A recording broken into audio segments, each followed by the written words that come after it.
Bonjour tout le monde, on se retrouve aujourd'hui pour le déballage de Love Letter Game Marvel, le gant d'Infinity, Infinity Gauntlet.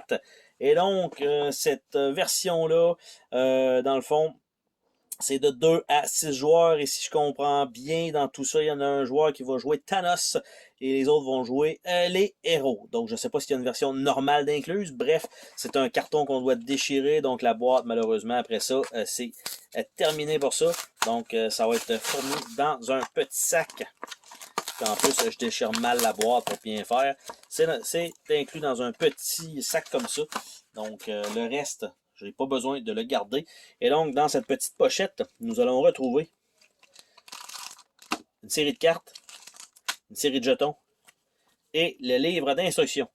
Donc, livre de règles, à peu près la même grosseur que les autres Love Letters, comment mettre le tout en place. C'est un joueur pour incarner Thanos, les autres sont les joueurs héros. C'est effectivement le cas. Et donc, il y a des points de vie sur les cartes de héros, la carte de Thanos, les pions pouvoir, comment ça fonctionne, partie à 2 joueurs advenant le cas, l'effet des cartes, et aussi les effets des chiffres, parce que normalement c'était de 1 à... c'était 1 à 8. Puis là, ça a l'air d'être 1 à 7.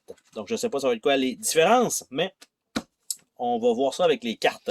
Nous avons les jetons en plastique dur, donc des +2 ici, les 2 trackers. On va mettre ça de côté. Et les cartes, elles, donc, la série de cartes, il y a l'air d'en avoir beaucoup plus que dans le jeu habituel.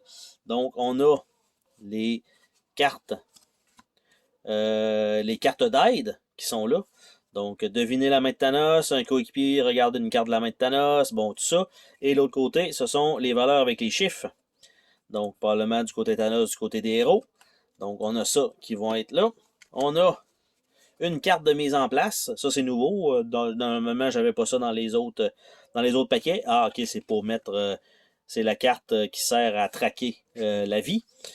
Et les cartes elles-mêmes, le dos des cartes, c'est 2 decks. Donc, un deck pour Thanos, un deck pour les héros.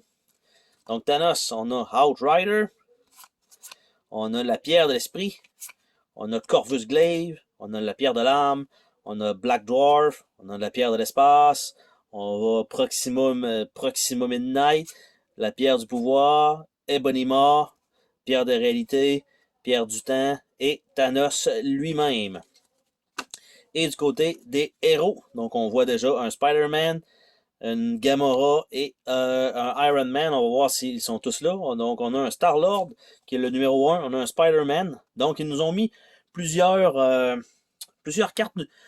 mais qui sont des cartes différentes, mais le texte est le même. Parce que si vous vous rappelez, par exemple, dans Love Letter Batman, c'est toutes des Batman. Si vous allez dans le Lord of the Rings, je me rappelle pas c'est lequel, puis dans le Archer, ben c'est Archer. Donc là, on a Star-Lord, on a Spider-Man, on a Nebula, qui sont les 1, donc il y a juste 3 1. On a Black Widow, on a Gamora, qui est la même carte de regarder dans la main de... Ah, lui, c'est regarder coéquipier. C'est la même chose, mais on choisit quelqu'un d'autre qui va regarder sa main, donc Gamora. Après ça, Ant-Man, il fait la même chose. Par la suite, on a Hulk. Vous pouvez combattre Thanos, Captain America, Thor. Les autres, ces 3-là peuvent aller combattre. Après ça, Black Panther, octroyer un pion pouvoir à un coéquipier ou à vous-même. Même chose avec Falcon et Doctor Strange. Par la suite, on a la sorcière rouge, donc Scarlet Witch. Regardez les 3 cartes dessus du paquet héros, puis replacez-les dans l'ordre de votre choix. Même chose pour Vision. Et on a Captain Marvel, vous ou un de vos coéquipiers pouvez combattre Thanos, qui est la même chose que les autres cartes. Et Iron Man. Donc ce sont les cartes. Ça a l'air un peu bizarre de la manière que ça va se jouer, mais ça va bien fonctionner quand même. Et donc, on a un petit sachet pour chaque, les petits jetons, les règles, et on remet tout ça dans ce petit sac-là, qui va être c'est un petit peu pénible à toujours remettre ça là-dedans.